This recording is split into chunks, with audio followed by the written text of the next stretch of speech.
नमस्कार सभी को। कक्षा 8वीं।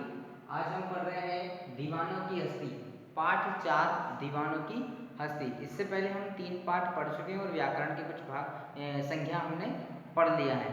तो अभी तक आपने तीनों पाठ जो पढ़े हैं उसके प्रश्न उत्तर कॉपी में कर लिए होंगे और संज्ञा को भी प्रश्न लिख लिया होगा। दीवानों की हस्ती हम एक बार पढ़ चुके हैं, लेकिन इसको एक बार फिर से हम पढ़ रहे हैं क्योंकि उस समय मैंने प्रश्नोत्तर की व्याख्या नहीं की थी।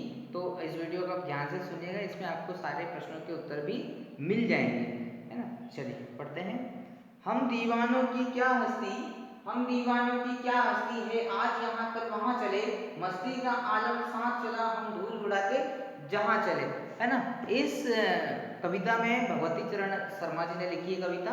तो उन्होंने कहा है कि दीवानों की हस्ती के माध्यम से जो अल्लड़ किस्म की प्रवृत्ति के लोग होते हैं उनके बारे में कहा है कि जो मलमस्त लोग होते हैं, अधमस्त लोग होते हैं, जो अपनी मस्ती में चलते रहते हैं, उनके बारे में कहा है। और उन्हीं को उन्होंने दीवाना भी कहा है कि हम दीवानों की क्या हस्ती है, आज यहाँ कल वहाँ चले, मस्ती का आलम साथ चला, हम धूल उड़ाते जहाँ चले। उन्होंने कहा है कि जो लोग मस्ती में मस्त होते हैं वो लोग कभी आज यहाँ होते कल वहाँ होते, उनका कोई एक ठिकाना नहीं होता, वो एक जगह पर रुके हुए नहीं रहते, वो निरंतर आगे बढ़ते रहते हैं। थोड़े समय के लिए कहीं रुकते हैं लेकिन वो आगे बढ़ते रहते हैं, उनका कोई एक जगह निश्चित नहीं होता है।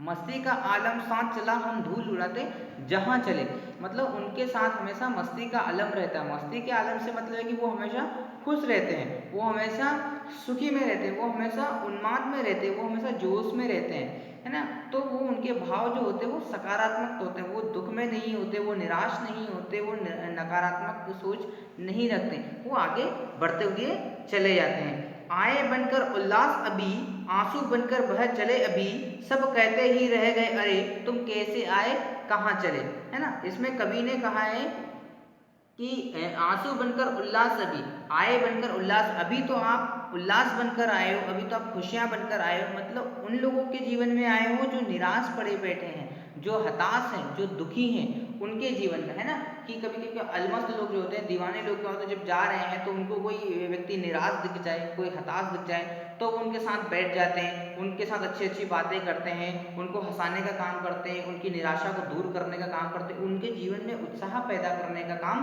करते हैं दीवाने लोग, है ना।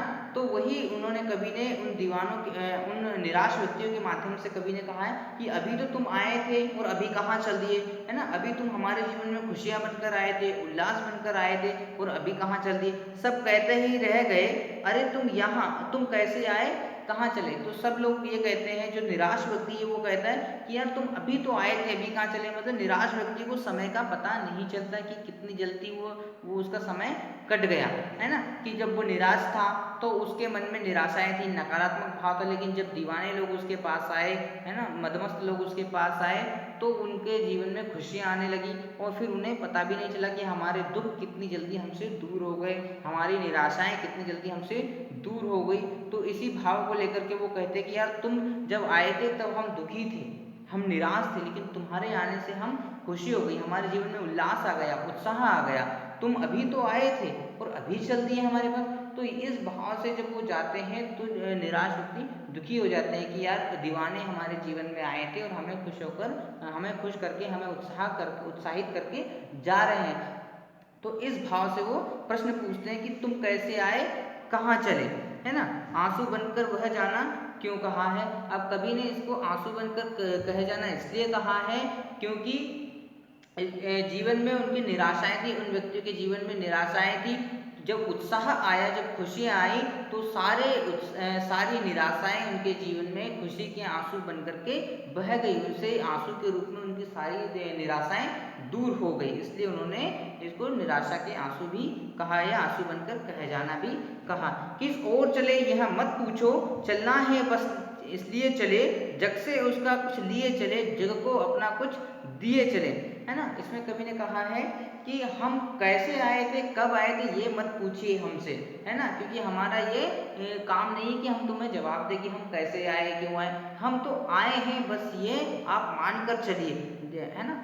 जग से उसका कुछ लिए चले, जग में जितनी भी निराशाएं हैं, जितनी भी हताशाएं हैं, जितने भी दुख हैं, उन सबको हम अपने साथ लेकर के चले जाएंगे, उनको सबको हम साथ में लेकर चलेंगे, जग को अपना कुछ दिए चले। हमारे पास जो उत्साह है, हमारे पास जो खुशियाँ हैं, हमारे पास जो सुख है, हमारे पास जो कला है ना, हम लोगों को खुश कर सकते हैं, ये कला है, तो ये हम दुनिया को दे करके जा रहे हैं, है ना। आप इस बात से ही मतलब रखिए कि हम दुनिया को दे करके जा रहे हैं और दुनिया से दुख लेकर के निकल रहे हैं, है ना। आप हमसे ये मत पूछिए कि हम कब आए थे और कैसे आए। दो बात कही दो बात सुनी, कुछ हंसे कुछ फिर रोए, छक्कर सुख दुख के घूंटों को हम एक भाव में पिए चले।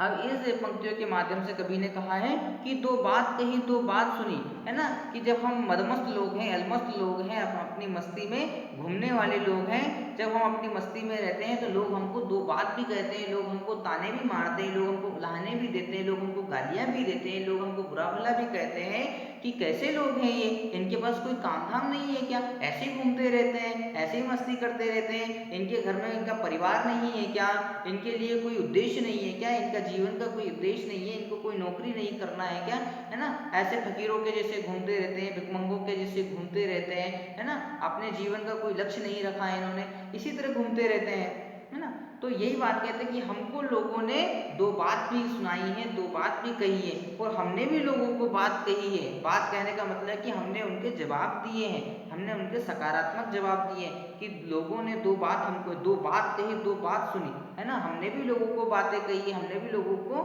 अपने उनके जवाब दिए हैं, और लोगों ने हमको भी खरी खोटी सुनाई है। कुछ हंसे फिर कुछ रोए, है ना, हम कुछ देर हंसे भी कुछ देर रोए भी, ऐसा नहीं कि हमारे जीवन में दुख नहीं है, हमारे जीवन में भी दुख आए, हम भी रोए हैं, हमने भी उन निराशाओं को महसूस किया, लेकिन फिर हम भी उन चीज़ों से बाहर निकल कर आगे बढ़ चले। तो हम कुछ समय रोए भी, कुछ समय हंसे भी हैं, छककर सुख दुख के घूंटों को हम एक भाव में पिए चले। हम इन सारे भावों से परिपूर्ण हैं, हमारे अंदर दुख भी है, हमारे अंदर सुख भी है, हम दोनों भावों से पूर्ण हैं, लेकिन जब परिस्थितियाँ आती है तो हम दोनों भावों को एक ही पंक्ति में लेकर के चलते हैं, एक ही भाव में लेकर चलते हैं। हमारे लिए सुख और दुख का अब कोई महत्व नहीं रह जाता है, अब हम सिर्फ उनको एक ही भाव में पीते हैं, वो भाव है उत्साह का। हम सिर्फ अगर दुख भी आता है तो हम उत्साहित होते हैं, सुख भी आता है तो हम उत्साहित होते हैं, हमारे जीवन में अब उत्साह के अलावा कोई और है ही नहीं।